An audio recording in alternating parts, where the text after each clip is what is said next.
এখানে ট্রেন পোড়ানোর রাজনীতি আছে বিএনপি আওয়ামী লীগের মধ্যে। শেখ হাসিনা শেখ পরিবার আর আওয়ামী লীগ বাংলাদেশ না। বাংলাদেশ অনেক বড়, 20 কোটি মানুষের বাংলাদেশ, মুক্তিযোদ্ধাদের বাংলাদেশ। তাই দিল্লিকে আমরা বলছি, আপনি হাসিনার উপরে ভোট দিয়ে যা কিছু চান নিতে পারবেন, কিন্তু দীর্ঘমেয়াদে জনগণকে খেপিয়ে সেটা আপনি রাখতে পারবেন না। স্লিপার খুলে ফেলা, ট্রেনের লাইন উঠায় দেওয়া, আগুন দিয়ে ট্রেনের বগি পড়ায় দিয়ে মানুষ মেরা ফেলা, এই রাজনীতি বাংলাদেশে আছে। আপনি 800 কিলোমিটার রাস্তা ট্রেন নিয়ে যাবেন এখান থেকে নিরাপদে? এটা প্র্যাকটিক্যালি সম্ভব? বাংলাদেশের মানুষকে খুশি না করে একটা অগণতান্ত্রিক রাজ্যের সাথে, মুখ্যমন্ত্রীর সাথে চুক্তি করে? অসম্ভব ব্যাপার, হইতেই পারে না। কানেক্টিভিটি হইতেই পারে।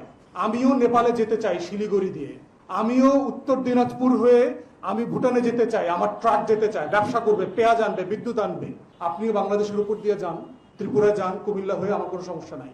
কিন্তু শুধু আপনি নেবেন, আমি কিছু পাবো না, আমি দেবো না, এটা তো চুক্তি হতে পারে না।